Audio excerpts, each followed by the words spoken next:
Greetings, I'm Laura Puccia Valtorta. Welcome to episode 25 of my podcast, B is for Bisexual. This story is called Jerry O. the Machine. It's a futuristic fantasy. But first, I want to call your attention to the novel written by my friend entitled Redemption. The author is Carolyn Hartley. It's an historical fiction piece about the coal mining community in West Virginia. Carolyn, who is in my writers group, has spent a lot of time in West Virginia, researching the history and talking to the folks there. Redemption is part of a series, and it features some strong female characters, family drama, and history about farmers' strikes and the coal mining life in the 1930s and 40s. I hope you all pick up a copy on Amazon, Redemption by Carolyn Hartley. My own collection of short stories, Tall, Sarcastic Tales, is also available on Amazon, and it features the first few stories from B is for Bisexual. Lots of good things are happening on Amazon these days. They also have my films like Bermuda, Disability, The Art House, and Queen of the Road. And Bermuda and Disability are also available on the channel Tubi, T-U-B-I. A shout out to listeners in Stockton, California, Omaha, Nebraska, New York, South Carolina, Alabama, and Texas. Joining me in the reading of my short story today are Marco, a computer scientist. Hi. And Dante, a musician. Hello, it's me. And now, Jerry O. It was just as Carmen imagined. Jerry Sizemore dedicated his comedy podcasts to his current wife, Jellico, calling her the love of his life, but in person, in bed at night. When she told him that her sister's third wedding was on March 15th in Florida and that she needed to take the kids with her, Jerry rolled over with a smile on his face. He said whatever, but the idea of time off without his family obviously delighted him. Carmen could see the smile. She was in the bed next to Jerry, but Jerry didn't know. Neither did Jelly. Carmen was in South Carolina, taking a virtual break from late night work. Jerry was at home in Long Island. It was 2075, and they were both 115 years old. Carmen and Jerry lived with their families. Carmen couldn't believe that in the latter half of the 21st century, scientists still hadn't resolved the conundrum of family. Everybody had one. Everybody resented them. Pregnancy had been done away with. Gestation occurred in a laboratory.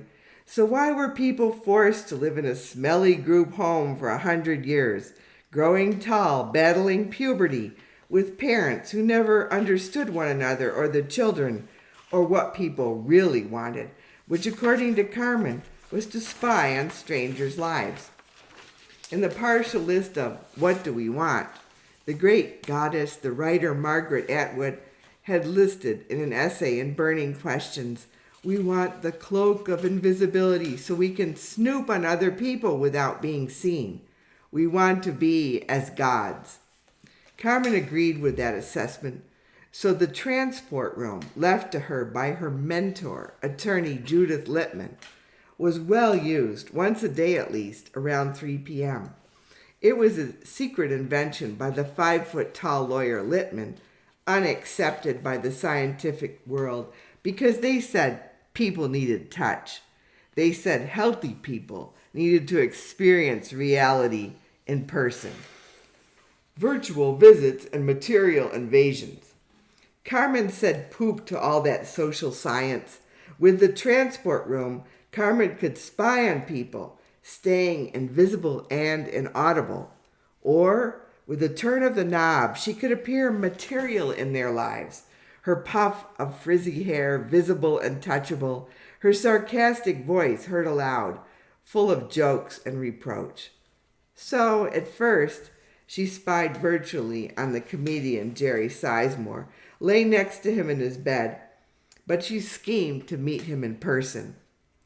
Even at 115, Jerry was still a well-known comedian who performed virtually in people's robocars as they were being shifted to and from work or compadre lunches. He often joked about families, this one with Jelly being Jerry's family number 5. Carmen found him to be naive and facetious. He took advantage of these women and victimized his own children. Jerry and Jelly, Jelly and Jerry. What about his other ex-wives, Susan, Sasha, and Jessica? What about the singing career of Renata, his ex-lover? Carmen wanted to challenge all that. Carmen had a plan. She would be his muse. She deserved this. Carmen had written funny stories. Carmen had directed hilarious movies. She could invent a backstory for herself and appear in Jerry's life materially, not just virtually. They could write comedy together. She would mesmerize Jerry, inject his brain with memory and intention, to give her credit in his shows, and to appreciate women his own age. Forget about these juvenile wives. With the transport brain injection, he would never know what hit him. Jerry was well advertised as a Luddite, while Carmen, who was married to Alberto, a computer scientist, had absorbed enough scientific knowledge since 1981 to launch a virtual rocket to the moon. The spouses would be out of the way. Jelly's sister Jam was getting married in March. Jerry would be alone for a week. And Alberto, Carmen's husband, was driving an old driver-dependent car to Boone, North Carolina to visit Mohammed and strategize about robot research. The time was ripe to launch her comedy career and make it happen. On March 12th, Carmen directed the house robot Rhonda to bake a small personal pizza for Alberto and pack it in a bio-food carrier. Ti voglio bene, said Alberto, who was born and raised in Italy. Ci vedremo tra 3 giorni. He gave her a big hug and kissed her on the cheek. Alberto and his former student Mohammed had planned this work in collaboration for months. They were developing a robot money manager who looked like Bernie Sanders and practiced the Sharia laws of money lending. You don't mind? Alberto had asked her more than once. You could come along, but we would be working on Bernie all day. The last thing I want to see, Carmen reassured him, is Bernie's guts all over the table. This trip was serendipitous. She couldn't wait for Alberto to leave. Once his ancient Tesla turned the corner, she went to try on pantsuits and dinner gowns that would please Jerry. Her smart mirror estimated what he might like. Body morphing, butt squeezing, back bracing. All of it scored a low 5 out of 100. But she settled on a black everyday pantsuit with purple trainers and an elegant wine-colored 2-piece dress, suitable for the spring in New York State. Her eyes looked bright and eager, but there was no denying her 115 years. The good thing was, Jerry looked even worse. At the office on a Saturday, Carmen watched drones chasing homeless people off the porch. They all slumped over to the technical church across the street. She slid open the front door of her building and went upstairs. The transport room, with its transport bubble, was waiting for her. She stepped inside, pronounced Jerry's Long Island address, and turned the knob to material. Doo-doo-doo-doo. Brain injection. Weeks before, she had composed the backstory, bubble narrative, that would enable Jerry to accept her presence in his house. 2 days prior, the electronic narrative was then injected virtually into Jerry's brain and into Jellicoe's brain. It rode the internet into their minds.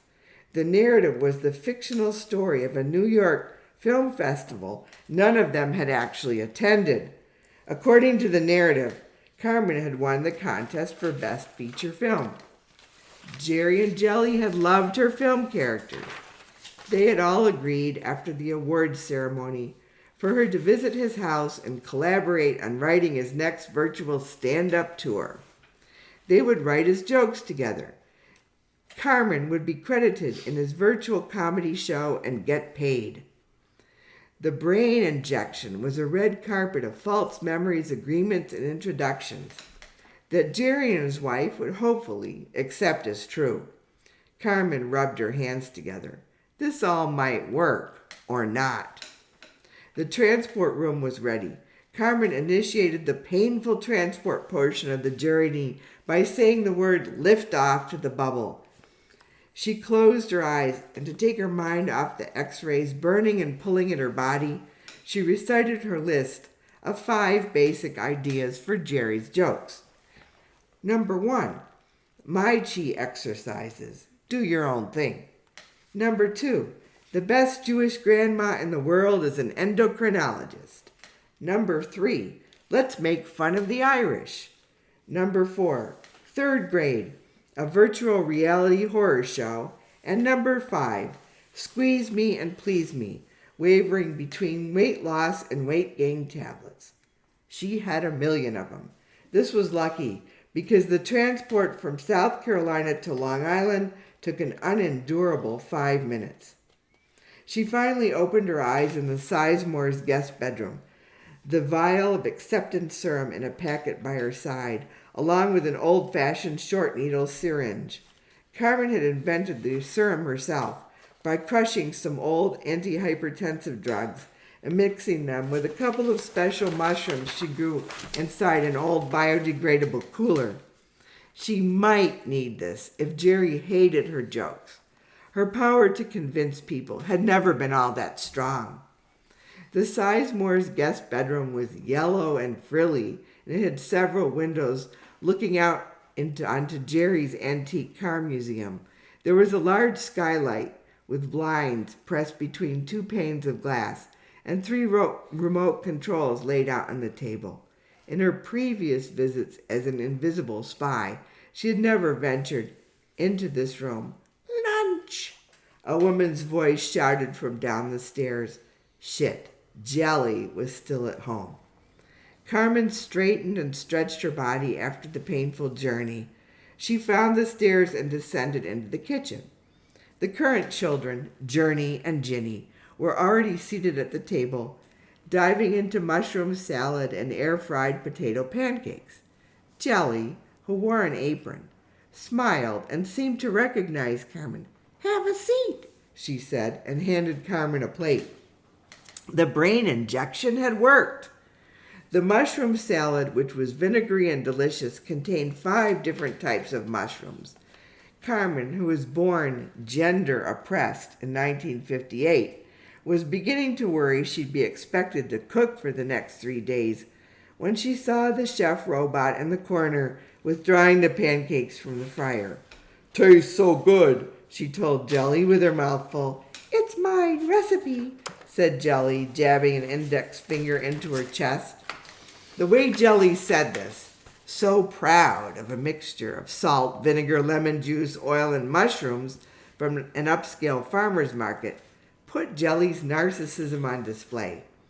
Carmen considered how eager Jerry would be to discuss the world with her, Carmen, a humble person. Then again, all of Jerry's wives had been narcissists. Maybe he preferred women that way. Jerry walked in barefoot, wearing a t-shirt, sweater, and jeans. He was so handsome and fit for 115. Carmen was glad to see the HR housekeeper robot placing the kids' clothes and games in the travel portal along with a large box of Jelly's jewelry. The trip to the wedding was apparently still on. Jerry took a stack of 3 potato pancakes and 3 squeeze-me tablets on his plate. Maybe she'd have to go easy on the weight control jokes.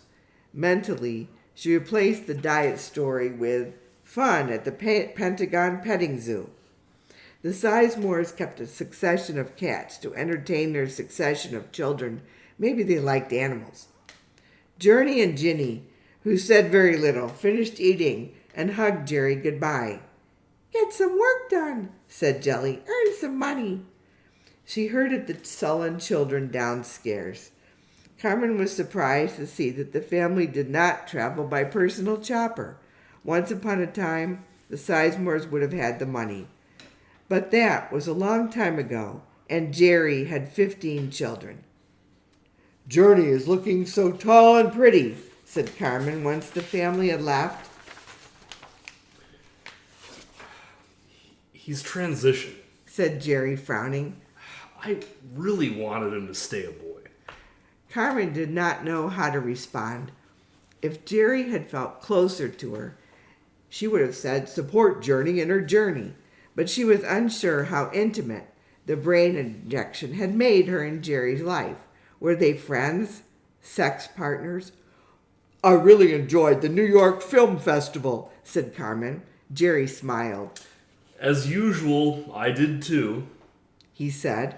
"Your film was great, and that Sammy Wagner was such a snake." Carmen tossed her head back and slapped the table, pretending to laugh. Ha ha ha! She had no idea who Sammy Wagner was, or whether or not her film had been a hit at the festival. Legal work, 2 trials, had kept her away, and the virtual festival had told her nothing about audience reaction or how the popcorn smelled. Her film, entitled Bermuda, had received 2nd place in the comedy division. Next year, she would attend the film festival in person, but she'd have to write and produce another project. Before sitting down to write joke material, they decided to take a walk into town. The grounds around Jerry's antique car museum were outfitted with 5 carbon converters, the big ones that work noiselessly with solar panels. They had artwork painted on the sides by neighborhood children. Some of the murals were pretty good, but Carmen couldn't help think she should have hired local artists, the real grown-up ones, to paint the converters. With adult years stretching on longer and longer, professional artists struggled with their works, spinning in and out of fashion for 3 or 4 times before they finally died. Carmen and Jerry sat down at a local beer and coffee joint run by a man-to-woman named Winifred, according to his nameplate. "Hi, Fred," said Jerry. "Bring us a couple of cups of your strongest coffee and 4 cinnamon donuts, will you?" He turned to Carmen. "I still have trouble with gender reassignments after all these years." "Should we write a skit about that?" Jerry shook his head. "I can't do that, 2 of my kids have transitioned and it's killing me. And Journey is working on it with the doctor. Excuse me, their doctor." "Speaking of kids, we should do something about the Pentagon petting zoo. Kangaroos on nuclear submarines. I think that's funny." Jerry narrowed his eyes. I took Journey and Ginny to the Pentagon exhibit. They loved that. We laughed about it for weeks. Carmen sighed, thinking about Jerry and all his children.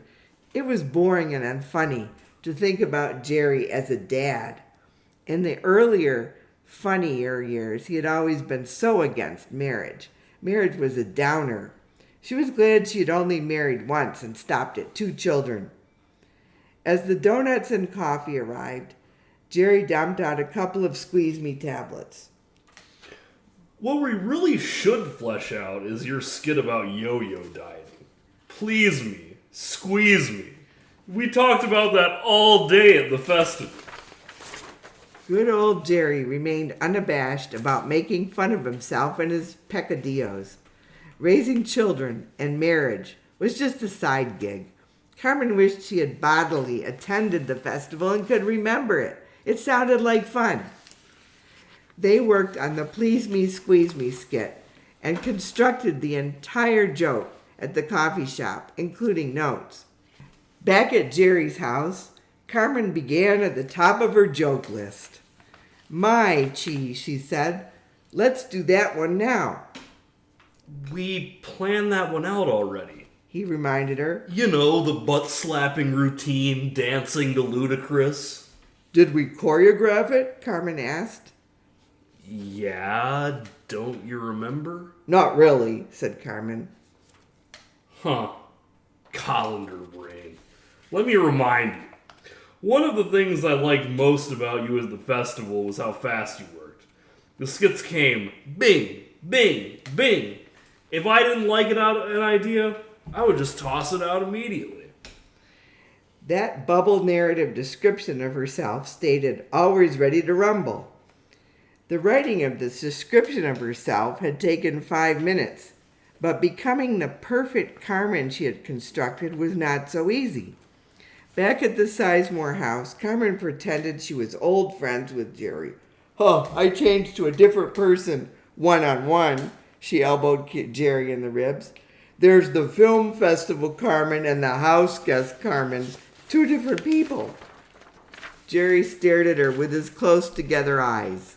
Far out. You told me you were married to a computer scientist, He said. You must be smarter than me. I only marry socialites and models. They quickly worked out 5 other skits. Carmen, who was nervous in person, but a good worker, had spent so much preparation time honing her ideas and watching virtual replays of Jerry's shows that she had everything worked out in her head. She had an excellent memory and a bonkers imagination. At the end of the day, Jerry promised to pay her 1,000 NFTs and give her written credit as a writer, which was more than she had expected. She was in with the Sizemores, but as a business partner, not as a friend. The Sizemore living room was small and old-fashioned, too frilly, not her taste at all. The Carmen Limone house was like a steel drum. Carmen savored a memory of Alberto, with his squishy toes propped up next to her in their steel concrete wood palace. Alberto had told her, You can't write comedy. nothing spurred her on more than a man telling her she couldn't do something. They sat around in Jerry's house listening to music. Man, I miss Jelly. Said Jerry. You know, we always watch the classic Robot Island together. Alberto, my husband, will be back at home tomorrow, You know, you could just go home a day early, said Jerry. and I could arrange it. There was no suggestion of sex or even virtual sex. Carmen also was becoming bored. Carmen packed her bag and sent it through the virtual portal. She couldn't return the same way she had arrived, through the transport bubble, so she accepted Jerry's offer of a rental chopper. The pilot was a cute guy from Ukraine. If she had taken the transport bubble back to her office, she would have missed out on this guy's smile. Back in her sleek, modern kitchen at home, Alberto was full of enthusiasm about his weekend with Mohammed and their burgeoning robot. We built it to look exactly like Bernie, He said. bald and wearing big mittens. But he figures home mortgages like an imam on a sliding scale of ownership. That's good. The real Bernie was always beloved by Muslim women. That night, Carmen was full of remorse about the New York Film Festival she had missed 3 months earlier. It was like a world of sights, smells, and memories sucked into a black hole.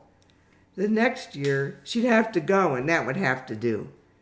She had an idea for a film about Mai Chi, and one of the judges they promised was the aged but still sharp as a bayonet, Chris Boulder. And that's the end of our story. We'll see you later. And now, Marco, would you like to say something? I enjoyed reading the story and building the robot. I enjoyed reading the story, and a thought that I have today is that I hope that I was able to capture the essence of Jerry. Thank you. And goodbye, dear listener.